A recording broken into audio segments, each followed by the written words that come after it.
My most dangerous discovery was not about mental illness. It was about people who see everything others miss and why this ability destroys them. In my clinical practice, I documented patients with what I called differentiated perception. Individuals who could read micro-expressions, sense hidden emotions, and perceive psychological patterns that escaped everyone else. They saw through social masks, detected lies instantly, and felt the unconscious tensions in every room. I called this discovery dangerous because these people consistently ended up isolated, exhausted, and unable to maintain normal relationships. Not because they were unstable, but because seeing everything came with a psychological cost no one understood.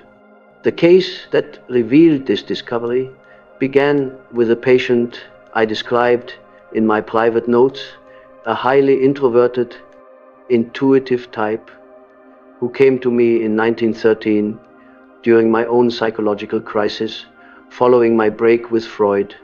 This patient, representing what I would later categorize as the rarest personality type, possessed what I called undifferentiated intuitive perception.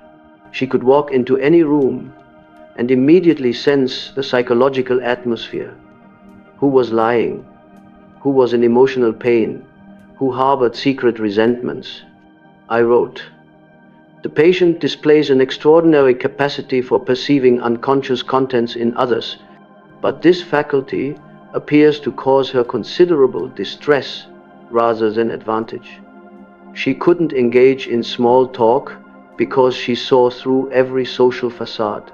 She couldn't maintain friendships because people felt exposed and uncomfortable around her. She couldn't hold employment because her presence disrupted the collective unconscious agreements that keep groups functioning." I realized I wasn't treating pathology.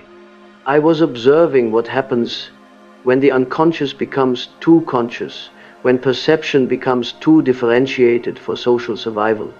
I documented her, describing people with startling accuracy. She speaks of others as if she has access to their private thoughts and hidden motivations. When I verify her observations through careful questioning, they prove remarkably accurate.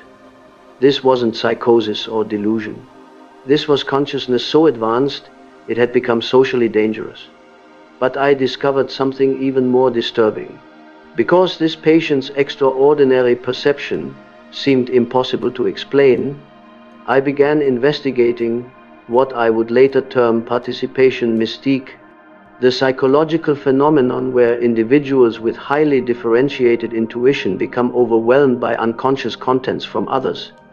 I wrote in my Red Book period notes, "There are those among us whose psychic apparatus is so finely tuned that they absorb not merely conscious communications, but the entire unconscious atmosphere of their environment." I identified something specific within my psychological typology, the introverted, intuitive type comprising a very small portion of the population who don't just feel deeply, but perceive unconscious patterns with startling clarity. I observed that these individuals have what I called differentiated intuitive function. Their minds process not just obvious social cues, but unconscious emotional states, repressed content, and psychological patterns that others cannot detect. They see the depression behind forced smiles. They sense the desperation beneath confident presentations. They feel the collective shadow that groups unconsciously agree to ignore. I wrote, "The danger lies not in the perception itself, but in the psychic isolation it creates. When one sees clearly what others cannot or will not see, one becomes a mirror that society cannot bear to look into. This creates what I call the problem of the superior function, when your greatest strength becomes your greatest burden, because it separates you from collective unconscious participation."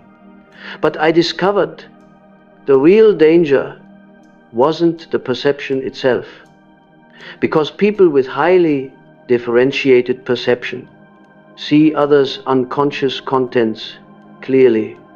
They become targets for what I extensively documented as shadow projection, where people unconsciously attack them for reflecting what they refuse to acknowledge in themselves. I wrote in Psychology of the Unconscious, nothing has a stronger influence psychologically on their environment, and especially on their children, than the unlived life of the parent. But I discovered this principle extended to all relationships. When someone's shadow is reflected back through another person's clear perception, the unconscious mind has two choices: integrate the shadow or attack the mirror. I documented this pattern repeatedly in my clinical work. The person who sees clearly gets blamed for creating the problems they're merely observing. My patients with differentiated intuition experienced this constantly. When they would gently suggest that someone seemed troubled, that person would explode at them for being negative or creating drama. When they'd express concern about obvious problems, they'd be accused of being judgmental or manufacturing issues where none existed. I realized this wasn't coincidence. It was psychological defense. In Memories, Dreams, Reflections, I wrote, everything that irritates us about others can lead us to an understanding of ourselves. But for most people, it's easier to attack the person reflecting their shadow than to examine what's being reflected. This creates what I call the scapegoat phenomenon. Highly perceptive individuals often become the designated problem in every group they enter, not because they cause problems, but because they reveal problems that already exist in the collective unconscious. I observed the bearer of superior perception becomes the repository for all that the group cannot consciously acknowledge about itself. This pattern explains why these individuals don't just feel misunderstood, they feel systematically targeted by a force they can't rationally explain. But my most disturbing discovery was still to come, because I observed that overwhelming perception manifested differently in different individuals.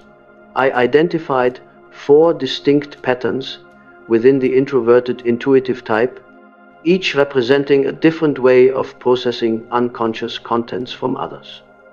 Type 1, the feeling intuitive. I documented patients who combined introverted intuition with differentiated feeling function. These individuals don't just see what's happening psychologically, they feel it in their own bodies. They absorb others' emotions so completely, they often can't distinguish between their own feelings and those they've unconsciously absorbed. I wrote, the feeling intuitive lives in a state of perpetual emotional contagion, experiencing the unlived emotions of everyone in their environment. Type 2, the thinking intuitive. These individuals see psychological patterns and predict behavioral outcomes with startling accuracy.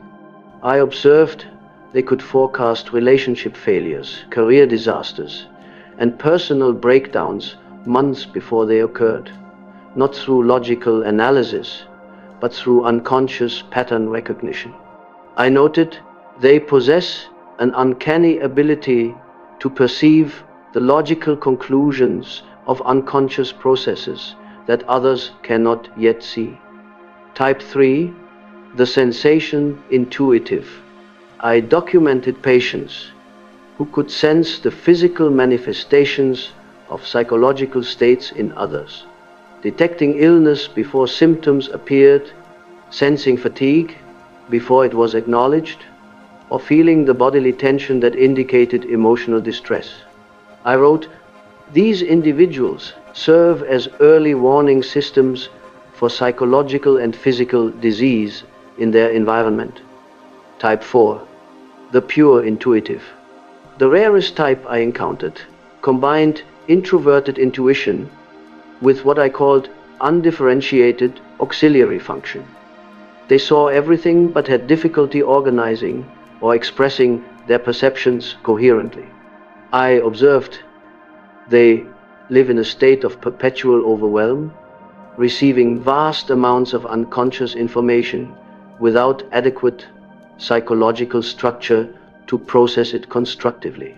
Understanding your specific pattern is crucial because each type requires different approaches to what I called the integration challenge. But first, you need to understand why I considered this discovery so dangerous. Because I observed the devastating effects of undifferentiated perception on my patients, I concluded that seeing everything without proper psychological integration posed genuine dangers to both individual and collective well-being.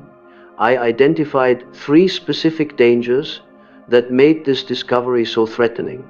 Danger 1, collective unconscious disruption. I wrote, the individual who perceives too clearly threatens the collective agreements upon which social cohesion depends.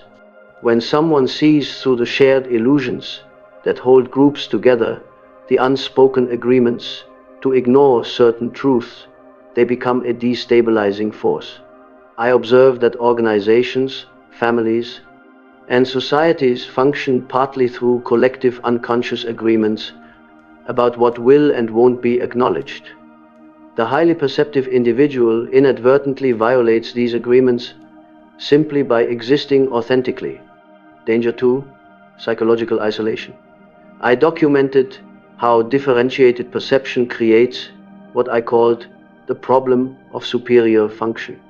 When your greatest psychological strength becomes the source of your greatest suffering, I wrote, the curse of consciousness is that it cannot be shared with those who do not possess it.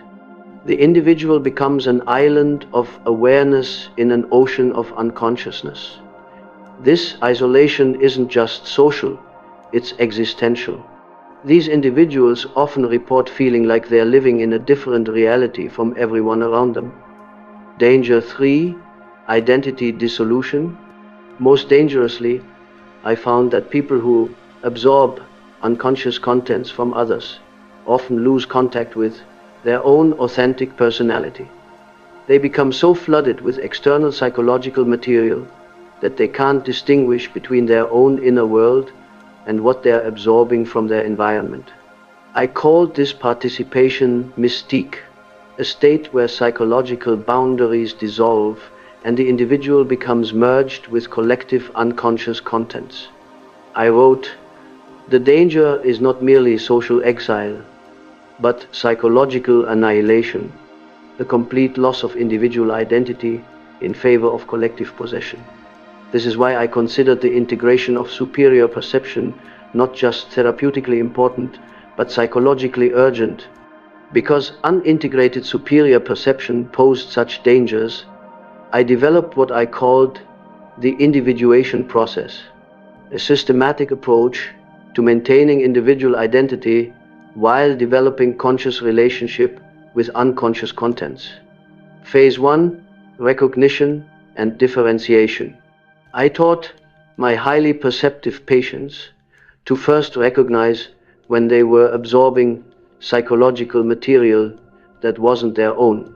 I call this conscious discrimination, the ability to distinguish between authentic inner experience and unconsciously absorbed external content.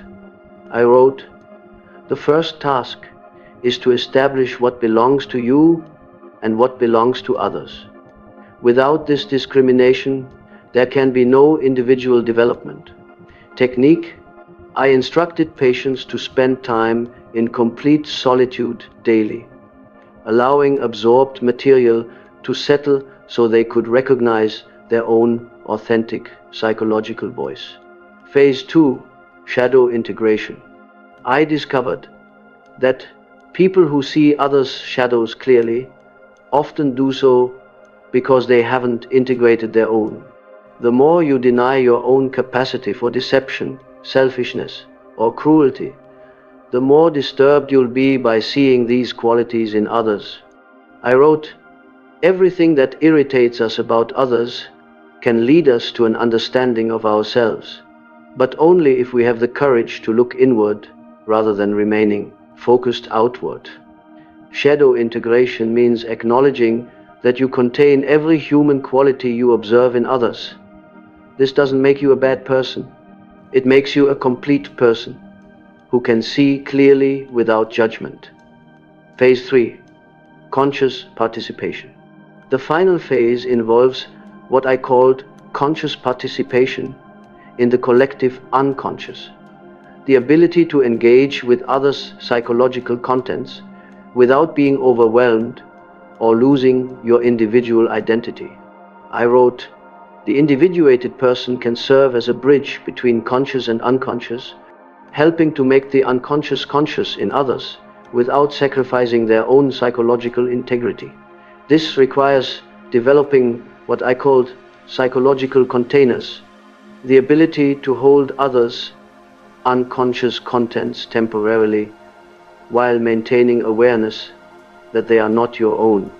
Because I understood that superior perception either destroys or transforms individuals, I studied historical figures to understand the difference between successful integration and psychological breakdown. The case of Nietzsche's unintegrated perception. I was deeply influenced by Nietzsche's philosophy, but observed how his superior perception ultimately led to psychological collapse. In Memories, Dreams, Reflections, I wrote about Nietzsche's ability to see through social, religious, and philosophical facades with devastating clarity. However, I noted that Nietzsche never learned to integrate these insights constructively.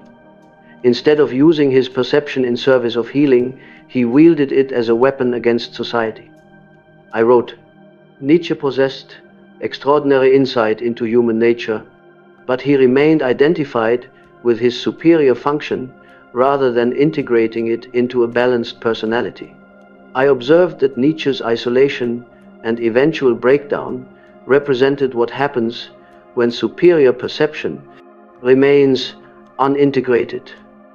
The individual becomes consumed by what they see rather than transformed by it. The case of Meister Eckhart, successful integration. I extensively studied the medieval mystic Meister Eckhart, whom I considered an example of successfully integrated superior perception. Eckhart possessed what I called mystical intuition, the ability to perceive spiritual and psychological realities that others could not access. But unlike Nietzsche, Eckhart channeled his insights into compassionate service. I wrote, Eckhart transformed his superior perception into wisdom that could nourish others without overwhelming them. He saw clearly, but spoke in ways that invited understanding rather than resistance. I noted that Eckhart's success came from what I called conscious humility, the recognition that superior perception is a gift to be shared wisely, not a weapon to be wielded. My own integration journey, most significantly, I documented my own struggle with overwhelming perception during what I called my confrontation with the unconscious. From 1913 to 1919, recorded in the Red Book, I wrote, I was menaced by psychosis and was saved only by my ability to understand what was happening to me through my work with patients. My superior perception of unconscious contents, both my own and others, nearly destroyed me until I learned to integrate these experiences consciously. My breakthrough came when I realized that my overwhelming perceptions weren't pathological, but evolutionary. They represented consciousness attempting to evolve beyond current collective limitations. This realization transformed my approach to patients with similar gifts.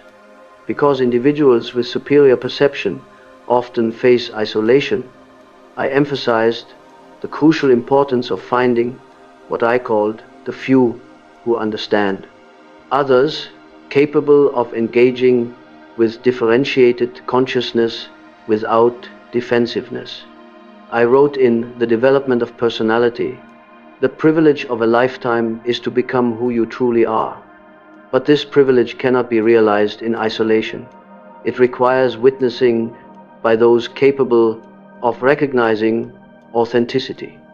I identified 3 essential types of relationships for the highly perceptive individual.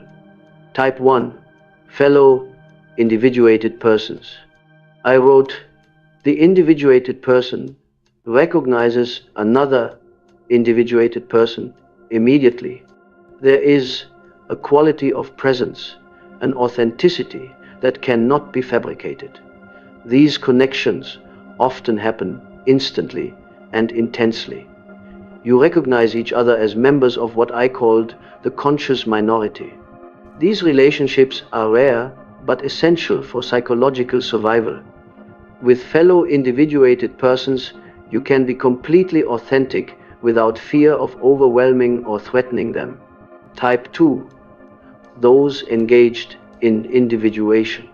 I observed that people actively engaged in their own individuation process, therapy, inner work, spiritual practice, can often handle superior perception without defensiveness. They may not possess it themselves, but they understand its value. I wrote, those who have begun to know themselves can bear to be known by others. Type 3, natural containers. I identified individuals who, while not possessing superior perception themselves, have what I called natural container function, the ability to hold psychological content without being overwhelmed by it. These might be mature individuals who have weathered significant life challenges. The recognition process. I developed specific indicators for identifying safe relationships. They ask genuine questions about your observations rather than immediately defending against them. They can acknowledge their own contradictions and limitations without shame. They demonstrate what I called psychological mindedness, interest in inner reality. They maintain emotional stability when confronted with uncomfortable truths. They show genuine curiosity about consciousness and growth, gradual revelation protocol. I taught a careful process for revealing perceptive abilities. 1. Begin with small, gentle observations. 2. Notice their response pattern. 2. Feedback. 3. Assess whether they become defensive or curious. 4. Gradually increase depth based on their demonstrated capacity. 5. Always frame insights as offerings rather than pronouncements. I emphasized, the goal is not to find people who accept everything you see, but to find people who can engage with your perceptions as valuable contributions to understanding rather than threats to their self-image.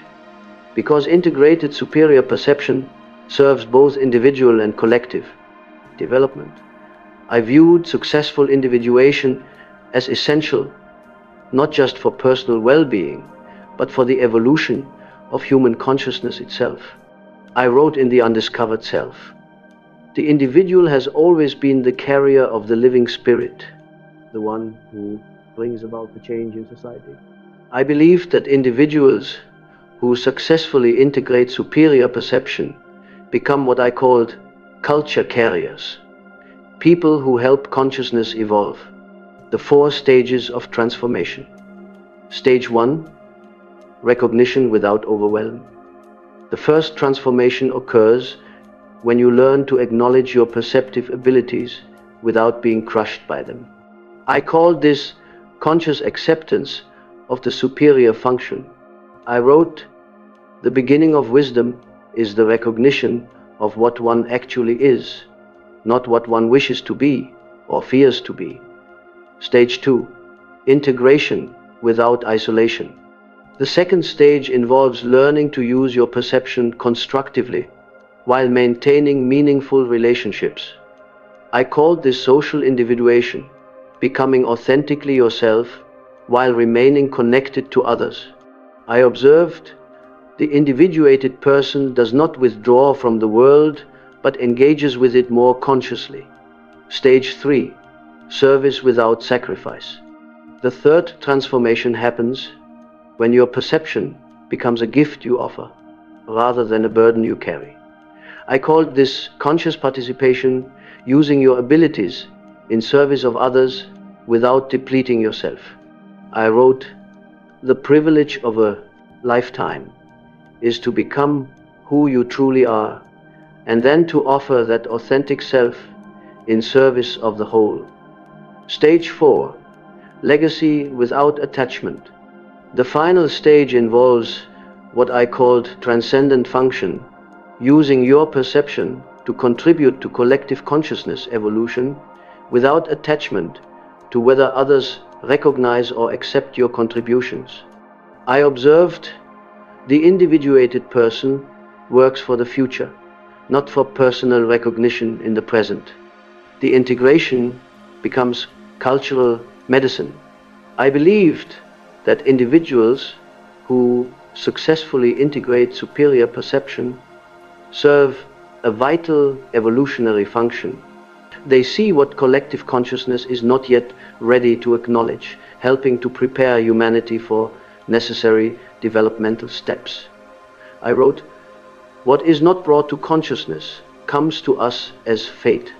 Highly perceptive individuals who learn integration help make unconscious contents conscious before they manifest destructively in collective behavior.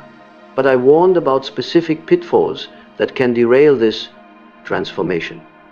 Because the path of integrating superior perception contains specific dangers, I documented the most common ways individuals derail their own transformation process.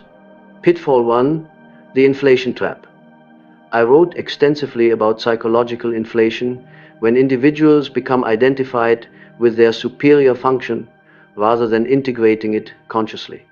In 2 essays on analytical psychology, I warned the danger is that the ego identifies with the archetype, leading to an inflation that cuts the individual off from human relationships. Highly perceptive individuals often fall into what I called the prophet complex, believing they must save everyone from unconsciousness. This leads to preaching, judgment, and eventual isolation. I observed, the moment one believes oneself to be the bearer of absolute truth, one has fallen into the trap of unconscious possession by the very forces one seeks to understand. Pitfall 2, the withdrawal justification. I documented cases where individuals used their superior perception to justify complete withdrawal from society. They convinced themselves that others were too unconscious to be worth engaging, which I recognized as spiritual superiority masquerading as wisdom. I wrote, "True individuation requires engagement with the unconscious world, not escape from it. The hermit who withdraws from life has not transcended it, but has been defeated by it." Pitfall 3, the helper's hay. I observed that some highly perceptive individuals become addicted to being needed. They define themselves entirely through their ability to see and help others, losing contact with their own inner development. I warned, when perception becomes identity, the person disappears behind the function. This is not individuation, but its opposite, the sacrifice of personality to role. Pitfall 4, the overwhelm return. Even successfully integrated individuals can regress during periods of stress, trauma, or major life transitions. They stop maintaining their psychological boundaries and become flooded with others' unconscious contents again. I emphasized, integration is not a permanent achievement, but a dynamic process requiring constant, conscious attention. The integration maintenance, I developed ongoing practices for maintaining healthy integration, regular solitude for distinguishing your own psychological contents from absorbed material, conscious choice about when and with whom to engage perceptive abilities, ongoing shadow work. to prevent projection of your own unconscious contents, connection with others capable of providing reality checking and support, creative expression as an outlet for overwhelming perceptual input. I wrote, "The integrated person does not achieve perfection, but learns to dance consciously with their own psychological complexity." Because I understood superior perception within the context of collective psychological development, I viewed highly perceptive individuals as serving an essential evolutionary function for human consciousness.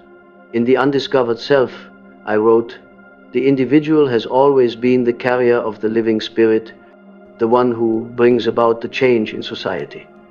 I believe that people with superior perception serve as what I called consciousness pioneers, individuals whose psychological development precedes collective readiness. The historical pattern: I observed that throughout history, individuals with superior perception often appeared before collective consciousness was ready to integrate their insights. They served as advanced scouts for psychological territories that humanity would eventually need to explore. I wrote, "What appears in the individual first as psychological insight later manifests in the collective as cultural transformation. The individual serves as a laboratory for consciousness experiments that will eventually benefit the whole. The sensitive individual feels the collective problems first and most intensely. Their personal symptoms often reflect what the entire culture needs to address: the service without martyrdom." My crucial insight was that superior perception serves evolution best when it's integrated consciously rather than suffered unconsciously. The goal isn't to be a martyr to consciousness, but to be a bridge between what is and what's becoming.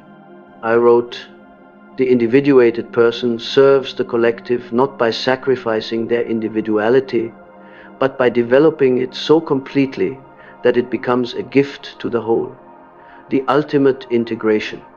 At the highest level of development, I observed individuals with superior perception hold their abilities lightly, seeing clearly without attachment to others, accepting what they see, perceiving deeply without compulsion to fix everything they observe. I called this the transcendent function, the ability to serve consciousness evolution naturally without forcing or preaching, simply by embodying more conscious ways of being. Remember my patient from 1913, the introverted intuitive who came to me during my own psychological crisis? After 3 years of working with my individuation process, her life transformed completely. She learned to distinguish between her own psychological contents and what she absorbed from others. She found work as a counselor where her differentiated perception helped troubled individuals. She built relationships with people who valued her insights rather than fearing them. Most importantly, she stopped experiencing her superior perception as a curse and began understanding it as what I called a gift requiring conscious development. I wrote about her transformation. The patient learned not to see less, but to see more wisely, not to perceive less deeply, but to engage more consciously with what she perceived. Her gift remained intact, but her relationship to it became integrated rather than overwhelming. This represents my most dangerous discovery, that some individuals are born with consciousness that exceeds collective readiness, and this advanced perception will either destroy them through isolation and overwhelm, or transform them into exactly what humanity needs for its psychological evolution. Your superior perception isn't a malfunction in your psychological makeup. It's an advanced feature of consciousness development. You're not broken because you see everything others miss. You're psychologically ahead of your time. The question isn't whether you should suppress your perception to fit in with collective unconsciousness. The question is whether you'll develop the individuation skills necessary to integrate your perception consciously.